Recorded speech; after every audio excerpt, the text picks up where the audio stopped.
Well, hi, good morning. I want to start by thanking the organizers. It's tremendous to be here. I also want to thank the previous speakers. They've set up my talk absolutely beautifully.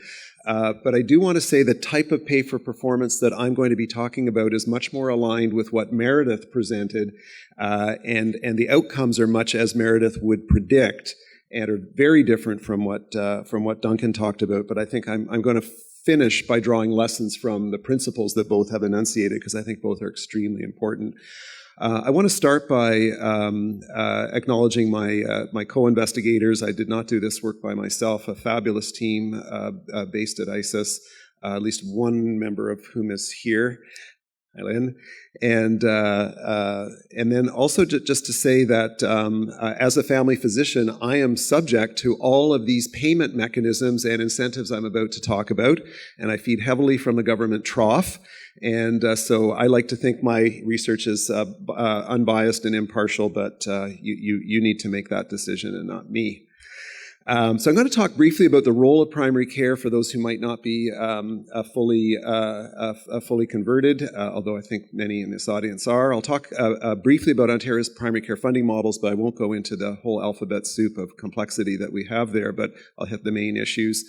I'm also going to talk about what did it cost in great big numbers. So these are going to be in hundreds of millions and billions of dollars.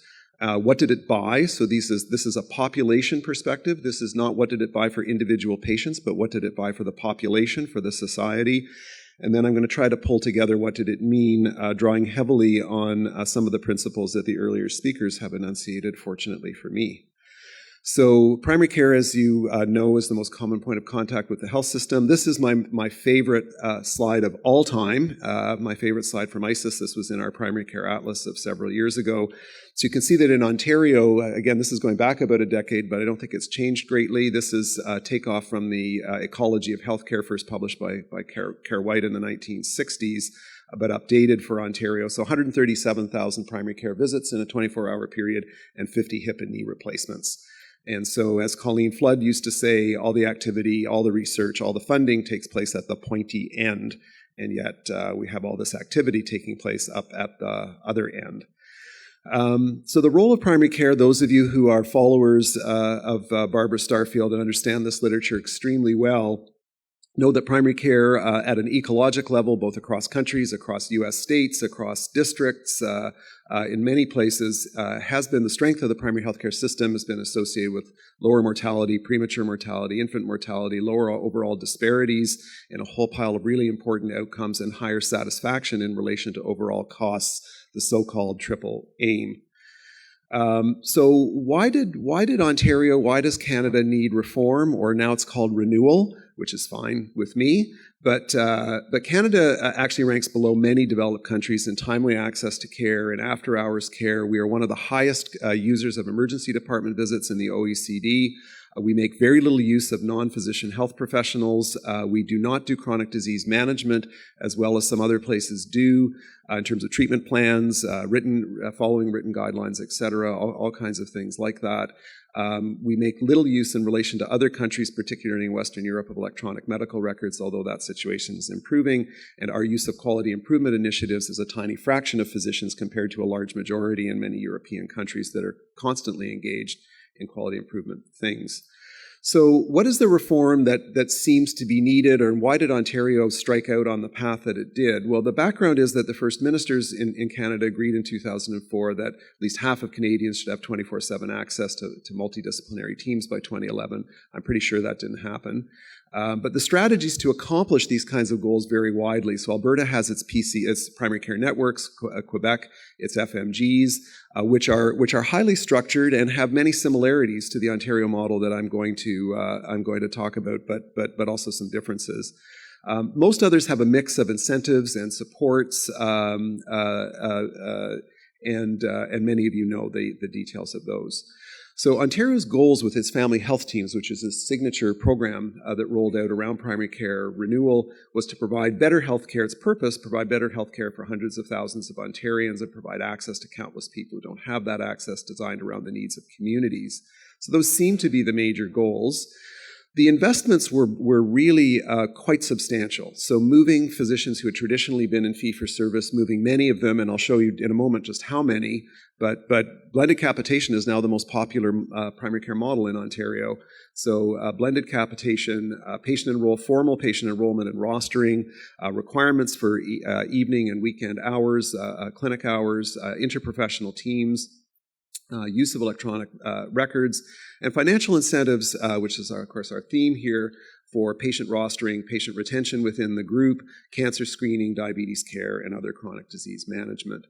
So I think you'll agree that this is pretty impressive. Ontario has 12.5 million people, and by the end of 2010, and this has leveled off since then, so the current numbers are pretty similar, we had 3/4 of the population who had formally signed a legalistic type document enrolling with a primary care physician. And you can see that in, I believe I'm a bit colorblind, but I believe it's green. That's our family health organization, which is a blended capitation model. And so it's the third one up. If you look at the far right, over time it became the most popular one, just slightly edging out the blended fee-for-service one on the bottom there. But about 60% of reimbursement is based on capitation in that model. And although the family health group on the bottom there is a blended model, about 80% is based on, 80 to 90% is based on fee-for-service. And otherwise, the provisions of those models are the same, pretty much. Ontario's Auditor General took the government to task last December in the legislature, noted large increases in fees, and noted that it was very difficult to understand what the improvements were, what the value was that had been purchased for this fund. So these were not insignificant. There was an increase of 32%. According to the Auditor General for family physicians over a 3-4 year period. There were $33.7 billion in payments, 43% of which were for capitation payments. So you can see that's a major change from prior to that time period when very little, if any, there were some, but very little was capitation. And at least an additional, other than physician payments, there were at least an additional $244 million for family health teams, for the interprofessional members of the team, for executive directors, electronic medical records, and so on. So we're talking about an incremental cost since 2005 or 6 of at least $1 billion a year in a $47 billion health system. So here you can see the payments themselves. The bars along the bottom, the dark bar along the bottom is fee-for-service, and you can see that despite the increases, fee-for-service did not in fact decrease very much.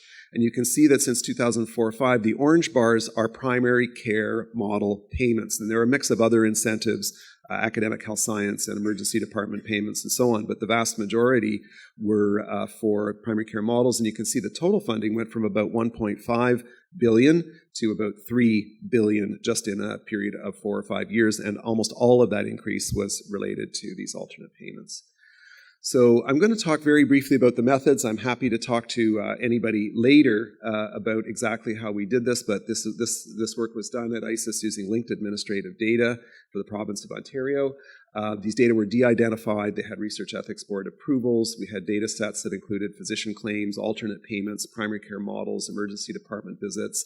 Ontario ran and will again run a primary care survey that looks at access, and this was done quarterly.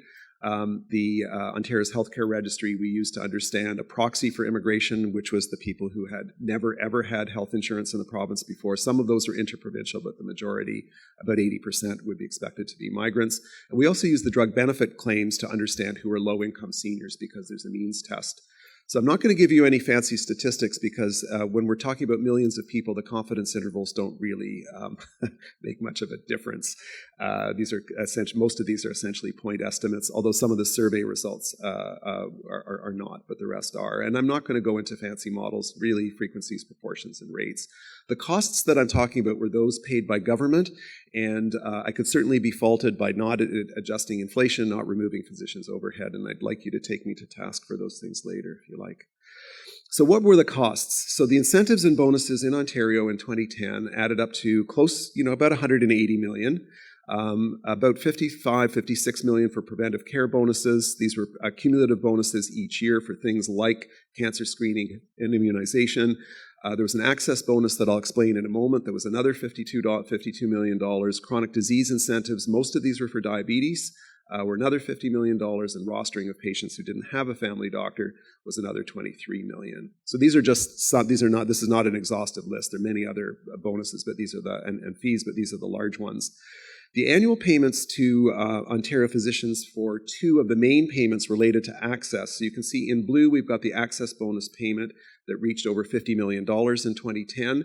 This payment is given to physicians. It's about 20% of their capitation payment paid as a bonus if their patients do not seek outside primary care for services that are inside their basket of services.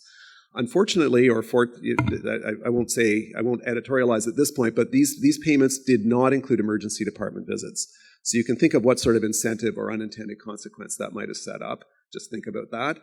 And then there were unattached patient fees. So these were patients who didn't have a physician. They needed to sign a form. These fees started at $100 per unattached patient, and they went up to many hundreds of dollars for patients considered complex vulnerable or mothers and babies and so on who didn't have a doctor. So in contrast to what Duncan showed earlier, and in contrast to the increase in fees, a dramatic increase in payments that I described earlier, when we look at access, all of the available measures don't look like they're changing very much. They're in fact kind of flat lines. So the percent of the population with a primary care physician did indeed go up. It went from about 91% to close to 95% over this period of time, but with fairly wide confidence intervals that overlap a fair bit. The percent with the same day or next day appointment did not improve. It in fact went down a little bit.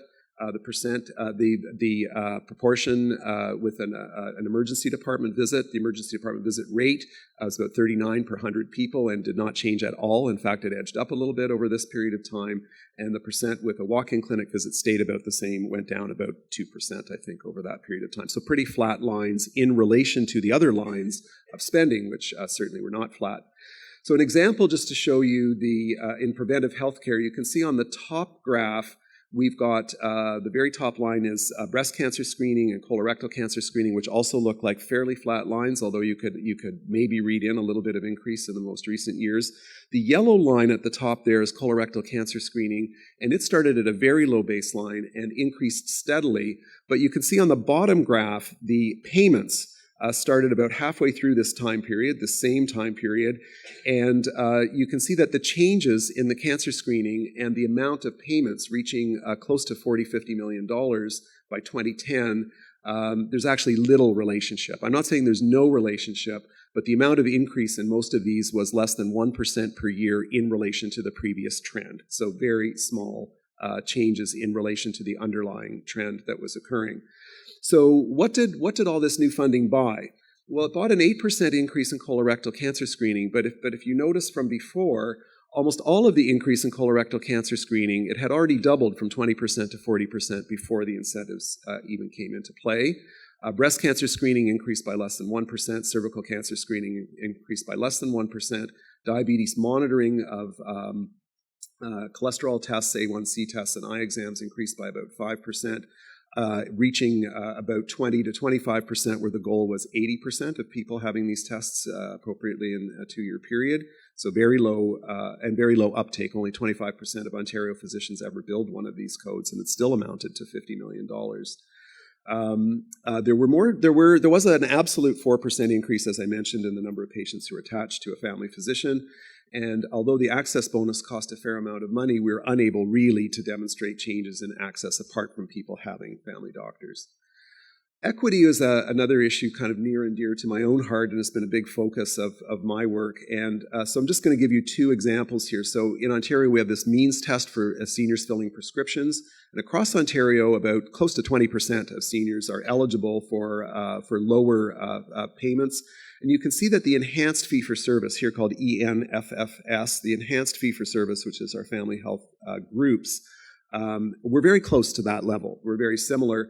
But our family health teams and our non-team capitation models were substantially lower at about 15%. And a very similar, but even more disparate pattern for recent registrants, which again we're using as a proxy for recent immigrants, where in Ontario, for the previous 10-year period, that's about 11% of the population. You can see that our family health groups, our enhanced fee for service, were very similar, but our teams and capitation models were substantially lower. And what about outcomes? So I'll just orient you to this graph. On the far left, we have our community health centers. This is the first time we were able to include community health centers in any of these comparisons. On the far right are those who were not in any model. And in between, we have our family health group, our FHG, which is our enhanced fee-for-service, the FHN, FHO, our non-team capitation, the FHT is team capitation. Then we have a variety of small other models in Ontario. And so this is something called the Standardized ACG Morbidity Index. It's from the Johns Hopkins ACGs. It takes into account age and sex and the pattern of morbidity throughout the system in the previous 2 years with all the billing claims. You can see that the group that has the lowest level of expected utilization is actually those who don't have a doctor. And you can see the highest ones are the community health centers and our enhanced fee-for-service model, the family health group.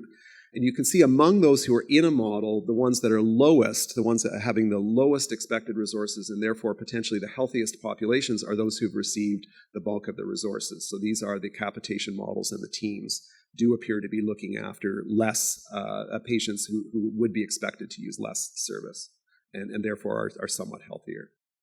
So I am not the only one to have been looking into this matter, and there's quite a few others have commented on this. The Auditor General commented on the idea that although these models are all required to provide after-hours care, only half actually were providing care. So there's certainly a lack of accountability and a lack of monitoring of the service, which auditors are very good at finding.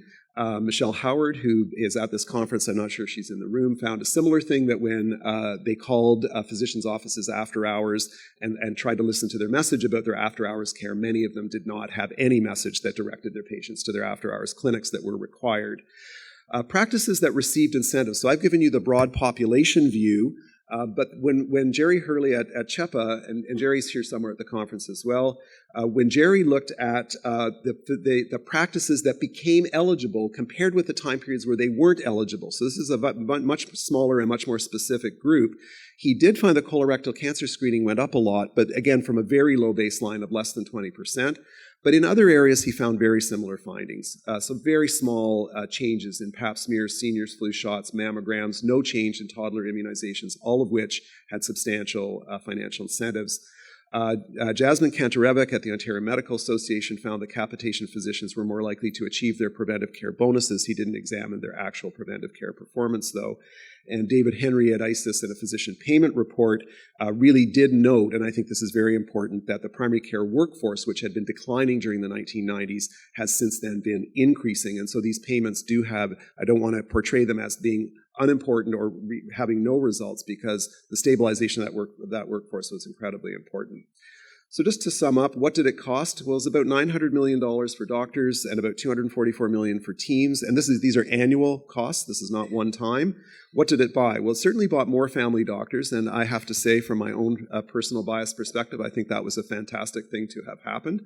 Medical students in Ontario now want to be family doctors, and 10 years ago they didn't.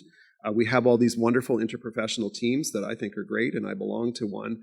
However, we really have had negligible changes in access to care over this time period. That was probably the government, the ministry's #1 objective. In addition to stabilizing the workforce, certainly they were aiming to improve access to care. And I think everybody realizes now that that hasn't happened. There were very small changes in prevention and in disease management that are hard to attribute to the incentives. And we do see that resources were preferentially directed in some cases to higher income and non-immigrant populations. So I loved how Meredith sort of introduced the idea that payment formulas matter and the execution matters and that there can be unintended consequences. So here so I've used the term devil in the details, but we're talking about the same thing. Just the idea that there is no adjustment for need or disparity in Ontario's capitation models. And when I talk to my American colleagues, they can't believe we would ever do such a thing. And very few capitation programs in the world do such a thing. And this is based on age and sex only. The access bonus was only for outside primary care, not for emergency department use. So a rational actor might want to direct their patients to the emergency departments, which are already overcrowded. There were multiple incentives that could be confusing. There were administrative burdens with flow sheets. Payment amounts were relatively small except for preventive care where they were large. And then the role of teams was largely undefined. I won't go necessarily in great detail, just given the time, into what's needed. We can save that for our discussion. But this was an intra-sectoral effort. And I think we know if you want to achieve health system goals like reducing emergency department visits or hospital readmissions, you cannot accomplish that within one sector. You have to work across sectors. And I think that Duncan illustrated that point very clearly. Timely access is very important, and there are no real incentives for that in Ontario right now. Quality measures and patient experience are really important as part of the medical home model. Care coordination, performance measurement, public reporting, governance and accountability are largely missing. Ontario does not have anything that looks like an accountable care organization. And I think from what I took from Duncan was that the importance of timely measurements and accountability, and these things are almost entirely missing from the Ontario model. So I think I've already talked about all of these things. Aligning incentives with system goals can be very hard, and as we're seeing now in our negotiations between the government and the Medical Association, there is substantial resistance to any change in any of the things that I've talked to you about. And just to acknowledge CIHR and the Ministry of Health. Thanks very much.